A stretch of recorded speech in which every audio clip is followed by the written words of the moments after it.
Lighting's terrible in here right now, but we said we're going to record a video. We're not going to have time later, so we're going to record a video. Let me tell you a little story about failure. And I'm not talking about faux pas. I'm not talking about mistakes made out in town. Let's talk about legitimate military failures and how just because you lose the battle or seemingly lose the battle doesn't mean you lose the war. Don't lose heart, don't lose sight. Showing up to my first SEAL physical screening test, I failed. Now, I was still a civilian. I had done the delayed entrance processing program, so I had signed up for the Navy. I went under a different rate, and now I was trying to get a SEAL contract. And to do that, you have to take physical screening tests throughout this time frame before you ship to boot camp on your other job to try to get a SEAL contract, to re-sign under your SEAL contract and ship under that contract. So you have to take these screening tests to get your name on the list, see how you rack and stack with other people trying to do the same thing, and that's that. So every week in Coronado, California, they would do a screening test. I show up to my first one, 55 guys in a pool. It's an absolute bordel. My heart's pounding. You know, I remember jumping in the pool and having this moment of the water washing over me going, I'm really starting this process. I'm in it.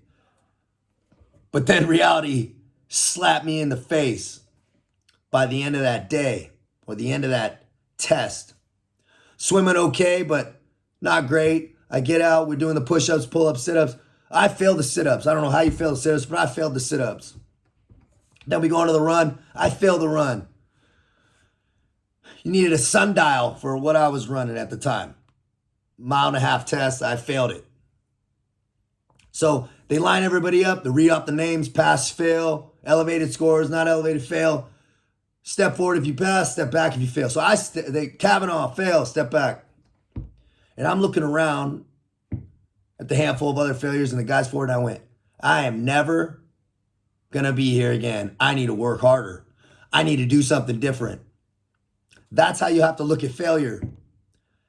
How do you experience it? I saw guys fail that I never saw again. Who knows what happened to them? Maybe they're like, this isn't for me. I had to do it. I had no other options. Well, that's what I had told myself. It matters what story you tell yourself. I said, I have got to change something. So I went into a more formal program under the Naval Special Warfare SEAL Motivator Program. I got a hold. You got to step out of your comfort zone. I was a bad runner. I was not pushing myself hard enough, running, training by myself. I needed some of that good peer pressure and be in a group of better runners, people that knew what the hell they were doing, training for this type of thing. And I did that every day. I was puking every day. I hated driving down there every day, but I knew I had to. And I knew it was best for me. You have got to be willing to look stupid, drop the ego, and understand that you don't know shit. That's the only way to get better. So I did that, and over the 9 months, I got better and faster and faster and faster. And for all the rest of the screening tests, I was getting elevated scores, some of the top scores on some of the things. Never the runs, but I was passing everything. And I got my SEAL contract. I shipped off, passed everything in the Special Warfare Boot Camp, passed everything in Buds Prep. Get to Buds, and it's a little bit different story. It's absolute carnage. And I'm passing everything by like 10 seconds. I'm passing though, but I'm having to put out. And I fail the knot tying. Of all things, I failed the knot tying. My instructor for that was Marcus Capone. Shout out Marcus Capone. And he's just looking at me from the top. I see him. He's looking at me, shaking his head because I go down. I don't do the proper procedures. He goes, what the hell was that? I failed. So I'm having to go back post Hell Week to retake this test. And if you fail, you're getting rolled back performance rule. Who knows what's going to happen after that? Could get injured, but you're going to lose all your momentum.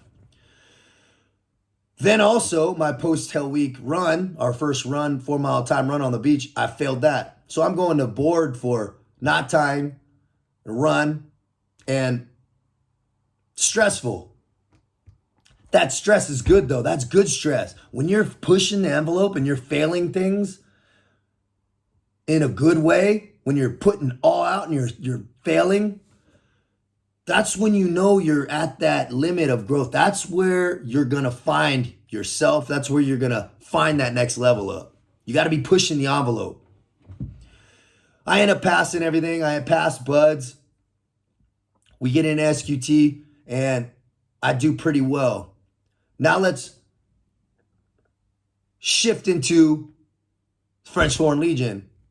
French Foreign Legion, I'm a little bit older. I hadn't been running. I had 2 years off from getting out of the United States military and getting kicked out of the United States military and starting French Foreign Legion. So I'm lifting weights, I'm training, but I'm not running like I was. I was definitely heavier, a lot more meat moving around and a lot more meat fighting against gravity.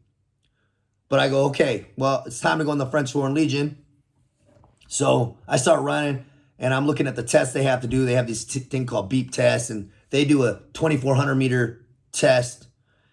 And the time's fast. And I knew the French Foreign Legion was a unit, a community, an institution that liked to run. The French military loves to run, and I hate running. That shit is for the enemy.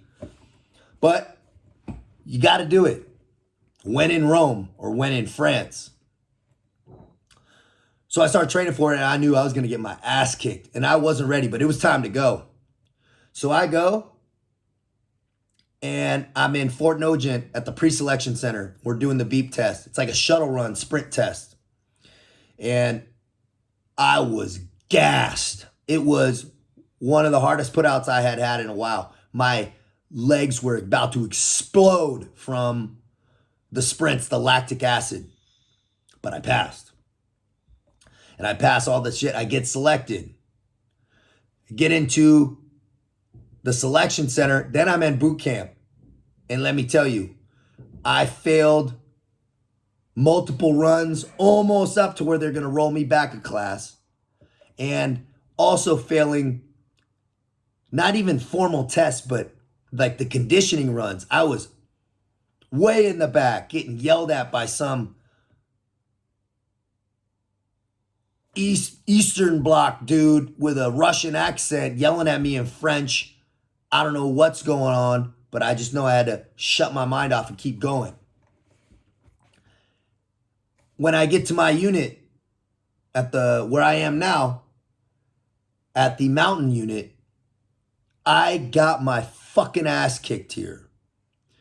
And I don't even mean physically. I mean on the training, the mountain, all that. I get my ass kicked in the mountain here. The French Legion, French Foreign Legion, when they march fast, and they do not take any fucking prisoners when it comes to the distances they're walking with weight. And I failed my first mountain stage. It was okay. It wasn't like they're going to kick me out or anything, but they're like, hey, you're going to have to come back and redo it. So here I am, former Navy SEAL, experiencing all these failures, but you can't let it dictate where you're going. You got to almost be quasi-delusional. But there's a very, very delicate balancing act with this. Ego is the enemy in some cases, but in some cases, ego is the only thing that'll get you through. You go, yeah, I failed, but whatever, I'm still all good. I'm still the shit. You have got to tell yourself that story in these type of places, or you're not gonna fucking make it. I came here for the Mountain Commando Group, the GCM, the Group Commando Montagne. That's why I asked for this regiment. Last year and a half ago, I was invited to screen for that group. Once again, and I was training, I was coming off a promotional course, so I was in pretty good run shape. On the first run, I failed the run. It simply was too fast. And I knew it was okay though, because when I failed, I was okay with it. It wasn't like in buds where if I failed and it was not able to be a SEAL, I don't know what I would have done. My world would have been crushed. This was almost a cherry on the top. If I could do it, great. If not, and that's when you got to know the difference of if you fail and it's okay, you can walk away from it because you know it's not for you.